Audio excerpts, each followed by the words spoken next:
بلانے کا مقصد آج اپنی شادی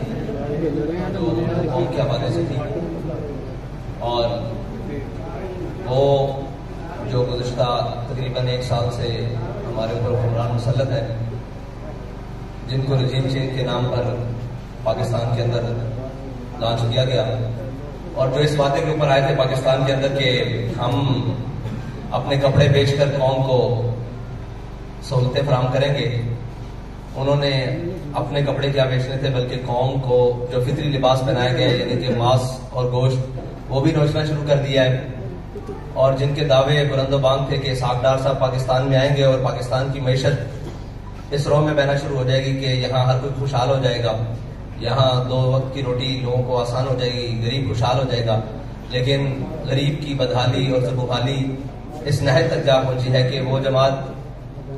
جو ایک دینی عقائد اور دینی اقدار کے حوالے سے اپنا موقف رکھتی ہے، اس کے ذمہ داران نے بھی جب قوم کا حال دیکھا اور اس نہج پر دیکھا تو انہوں نے بھی یہ فیصلہ کیا کہ ہم اپنی قوم کے ساتھ کھڑے ہوں، نہیں تو یہ قوم جس میں بہت سارا دم خم تھا اس کو بھوک سے مار دیا جائے گا، اور اگرچہ وہ جمہوریت کے نام پر مار دیا جائے اور اگرچہ وہ مفاہمت کے نام پر، لیکن ساری چیزیں قوم کو بالآخر بھوک فراہم کر رہی ہیں۔ اور اس وقت جتنے بھی آنکڑے ملائے جائیں یعنی کہ آنکڑے ملائے جائیں اور جتنے بھی اشاریے اوپر نیچے کیے جائیں، بالآخر نتیجہ یہی ہے کہ قوم کو 2 وقت کی روٹی بہت مشکل ہے اور ان کا گزر اوقات بہت مشکل ہے، بلکہ کل جو ایک قوم کے سر پر آفت اور بلا نازل کر دی گئی ہے، جو پچھلے 2 دنوں میں منی بجٹ کے نام پر جو رہتی سہتی کسر تھی وہ بھی نکال دی گئی ہے، اور قوم جو آخری سانسیں لے رہی تھی بلکہ ان کی اب کفن بھی نوچنے والی بات ہے، اور اسحاق ڈار صاحب نے کہہ دیا ہے کہ اب جو مر گئے ہیں ان کے اوپر بھی یہ تو کفن اتارنے والی بات ہے، یعنی کفن چور حقیقت میں اگر کوئی آج کے دور میں دیکھے تو وہ ہمارے وزیر خزانہ صاحب ہیں، جنہوں نے اتنا عجیب بات کی ہے کہ مرے ہوں کو بھی سکون نہیں۔ پچھلے تو کہتے تھے کہ قبر میں سکون ہے، انہوں نے آ کر کہہ دیا کہ قبر میں بھی سکون نہیں ہے، اور یہ ان کی معاشی پالیسی ہے کہ انہوں نے بجائے اپنے شاہی پروٹوکول اور اخراجات کم کرنے کے، بجائے کہ سرکاری اہلکاروں کی جناب مراعات کم کرنے کے، بجائے کہ اشرافیہ کے اوپر کوئی جناب بوجھ ڈالنے کے، انہوں نے آسان سا کام ڈھونڈا ہے کہ وہ بجلی، تیل اور گیس کی قیمتیں بڑھا کر قوم کا وہ بھی نچوڑ لیں جو باقی قطرے خون کے جسم میں باقی ہے۔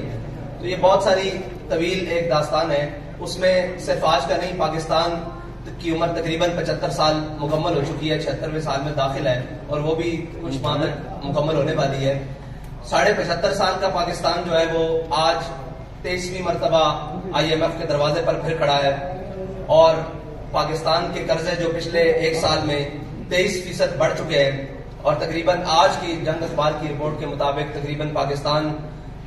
50,996 ارب تک مقروض ہو چکا ہے، اور اندرونی اور بیرونی جو واجبات ہیں قرض ہیں وہ ایک علیحدہ ہے، اور مہنگائی جو تھی وہ 12.3% تھی پچھلے سال، اور جو اب بڑھ کر 25.3%۔ یہ سارے اشاریے ہیں جن کو ہم حکومت ملائے، اپوزیشن ملائے، کوئی بھی ملائے، اور دنیا کا سب سے بہترین اکانومسٹ بھی ملائے، لیکن آخر بات یہ ہے کہ پاکستان کا غریب، پاکستان کے متوسط طبقے اور سارے طبقے پاکستان کے اس وقت مہنگائی کی صورت میں الجھ چکے ہیں، اور بے یقینی کی صورتحال یہ ہے کہ آج اب پاکستان کی منڈیاں ہوں، پاکستان کے کاروبار ہوں، تجارتی مراکز ہوں، ہر کوئی پریشان ہے کہ کسی بھی چیز کو استحکام نہیں ہے۔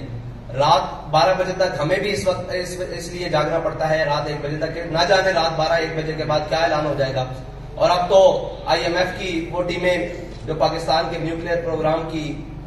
نظامت اور اس کی نگرانی کے لیے پاکستان کا دورہ کر رہی ہیں، یہ ایک بہت بڑی الارمنگ ہے۔ جو 2009 میں ایک خبر شائع ہوئی تھی کہ پاکستان کو معاشی طور پر اتنا مفلوج کر دو کہ اس کو اپنا ایٹمی پروگرام بیک گراؤنڈ کرنا پڑے،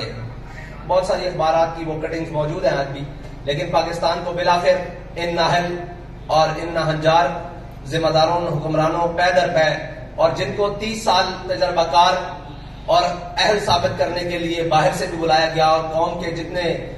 پنجابی میں ایک بات کرے چھترے بکرے تھے ان سب کو ایک جگہ پر اکٹھا کر کے کہا گیا کہ یہ قوم کو جناب بڑا ریلیف دیں گے۔ ان تجربہ کاروں نے جو قوم کی آخری جناب کڑاکے نکالے ہیں، وہ اس وقت قوم چیخنے سے رہی، اور اس حد تک شکنجہ کس دیا گیا ہے کہ اب اگر کسی غریب احتجاج کی طرف سوچتا ہے تو وہ کہتا ہے کہ احتجاج تو کر لوں گا لیکن شام کو اپنے گھر میں کیا لے کر جاؤں گا. اس حد تک قوم کو نچوڑ دیا گیا ہے اور اس حد تک قوم کو لے جایا جا چکا ہے. اس پر ہم نے کہا تھا کہ آپ نے جتنا بھی مہنگائی کی ہے آپ رک جائیں, یہاں پر پیٹرول کی قیمتیں نہیں بڑھائیں. لیکن انہوں نے بضد ہو کر اور صاف ظاہر ہے اپنی عیاشیت قبر کرنے کی بجائے یہ بوجھ قوم پر ڈالنے کے لیے انہوں نے پیٹرول کی قیمت پھر بڑھائی ہے. اور اس میں ہمارا اعلان یہ ہے کہ ہم آپ کو پھر 72 گھنٹے کا الٹیمیٹم دے رہے ہیں اور ہمارا یہ آپ سے مطالبہ ہے فی الحال کہ آپ یہ پیٹرول کی دی ہوئی قیمتیں واپس لیں, ورنہ 72 گھنٹے بعد ہم وہ اعلان کرنے پر مجبور ہو جائیں گے جس کے لیے تحریک لبیک پہلے بھی جانی جاتی ہے. تو ہمارا انشاءاللہ وہ اعلان بھی 72 گھنٹوں بعد آ جائے گا. اس کے لیے میڈیا کی ضرورت نہیں پڑے گی, ہم انشاءاللہ اعلان کر دیں گے. آج اس لیے بلایا گیا ہے کہ ہو سکتا ہے بعد میں یہ کہیں کہ جی ہمیں وقت دیا جاتا, ہمیں یہ کیا جاتا. آپ کو 72 گھنٹے کا حکومت پاکستان کو تحریک لبیک پاکستان الٹیمیٹم دیتی ہے کہ 72 گھنٹے کے اندر یہ قیمتیں جو تھیں وہ 14 فروری کی رات تک واپس لے کر آئی جائیں, یعنی کہ 250 روپے پیٹرول. یہ جو 22 روپے قیمت بڑھائی گئی ہے اور عالمی منڈی میں بھی تیل کی قیمتوں میں استحکام آیا ہے, لیکن پاکستان کی ان انجار اور نہ جو بظاہر تجربہ کار ٹیم ہے اس نے پاکستان کے وہ سارے معاملات, اور لوگ کہتے ہیں کہ خریدا ہوا مہنگا ہے, تو اگر خریدا ہوا مہنگا ہے تو آپ حکمران کس بات کے ہیں, آپ کو حکومت کس بات کی دی گئی ہے اگر آپ ریلیف نہیں دے سکتے. اور اگر آپ ریلیف نہیں دے سکتے تو یہ قوم کی جان چھوڑے. اور ہم تو انتظار کرتے رہے کہ شاید کسی کو اپنے اقتدار کے علاوہ قوم کے بھی خیال آئے, لیکن کچھ جیل کی جانب چل پڑے اور کچھ جناب قوم کے کپڑے اتارنے کی جانب چل پڑے اور قوم کو نوچنے کی جانب چل پڑے. اس لیے تحریک لبیک پاکستان نے فیصلہ کیا ہے کہ وہ میدان عمل میں رہ کر قوم کے ساتھ انشاءاللہ کھڑی ہوگی. ساتھ بھائی اگر اب 72 گھنٹے کا آپ نے فنانس منسٹر کو جو وقت دیا ہے, اب اگر نہیں ہوتا تو کیا پھر آپ کوئی نیا مارچ کرنے جا رہے ہیں یا کوئی تھریٹ ہے؟ جی نہیں, یہ تھریٹ نہیں ہے. ہم نے الٹیمیٹم دیا ہے, اس کے بعد تحریک لبیک اپنا احتجاج بھی ریکارڈ کروائے گی اور اپنا جو بھی اس کا اگلا لائے عمل ہے وہ 72 گھنٹے بعد اعلان کر دیا جائے گا. اس میں یہ ہے کہ ہم اپنے کارکنان سے کہتے ہیں کہ آپ قوم کے پاس جائیں اور ان کو بتائیں کہ یہ آپ کے مفاد کے لیے تحریک لبیک پاکستان نے اتنا بڑا قدم لیا ہے اور آپ ساتھ کھڑے ہوں, اور ہر شخص کے پاس, تاجر, کسان اور ہر تنظیموں کے پاس جائیں اور ان جا کر بتائیں کہ جو بھی تحریک لبیک کی کال ہو آپ اس کے اوپر لبیک ہے. سب سے یہ بتائیں کہ کی لائن آپ نے بتا دیا کہ آپ کیا کرنے جا رہے ہیں, کیا اس طرح کے ٹرین کا قومی شاہراہ بند کریں گے یا کوئی اور اس طرح کا لائن بنا ہے؟ نہیں, ہم ہر وہ کام کریں گے جس سے قوم کو فائدہ حاصل ہو. سر ہم آپ کے پاس خبر لینے آئے, تھوڑا سا اشارہ تو بتا دیں. جی آپ کو خبر دے کر جا رہے ہیں کہ 72 گھنٹے بعد آپ کو بہت بڑی خبر ملے گی. اور کوئی سوال نہیں؟ سعد بھائی, کیا آپ سمجھ لیں کہ موجودہ ملکی حالات میں جو اکانومی کی سچویشن ہے, ان حالات میں پیٹرول مہنگا نہیں کرنا چاہیے گورنمنٹ کو؟ آپ کو لگتا ہے اس کے علاوہ گورنمنٹ کے پاس کوئی آپشن نہیں تھی, کوئی ایڈوائز سے ڈیل میں نہیں ہو سکتی؟ میں نے آپ کو قوم کے پاس, حکومت کے پاس کافی سارے آپشن موجود تھے. صرف پیٹرول, بجلی اور نام کے گیس مہنگا کرنا یہ آپشن نہیں تھا. آپشن موجود ہے کہ کم از کم پاکستانی جو حکومت ہے اس کے پاس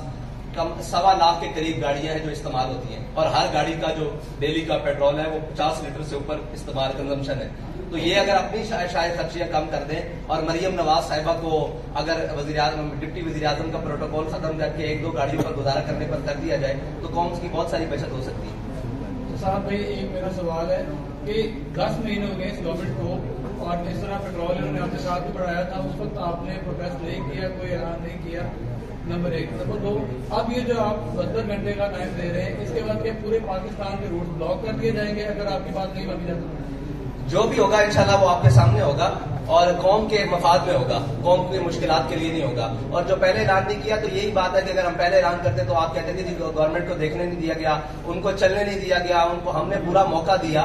اور پوری قوم نے موقع دیا کہ شاید یہ کچھ کر سکیں, لیکن انہوں نے کچھ بھی نہیں کیا. اور شاید یہ اپنے کپڑے بیچ دیں, شاید یہ اپنے اثاثے بیچ کر پاکستان کے خزانے میں جمع کروائیں, آدھے پورے تو نہیں آدھے, لیکن انہوں نے کچھ بھی نہیں کیا بلکہ مزید قوم کا نقصان کیا. تو اس لیے ہم اعلان کرنے پر مجبور ہو گئے. میں بتا چکا ہوں کہ ہم آخری حد تک دیکھتے گئے کہ پاکستانی کی حالت کیا ہے. جب ہم نے دیکھا کہ اس کے پلوں سے پانی گزر چکا ہے تو اب ہمارا میدان میں آنا پڑتا ہے.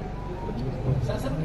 یہ حکومت سے اگر آپ بچت کی توقع کرتے ہیں تو اس کے اقدامات بھی یقیناً کوئی نظر آنے چاہیے, کیونکہ تقریباً 100 کے قریب وزیر ہیں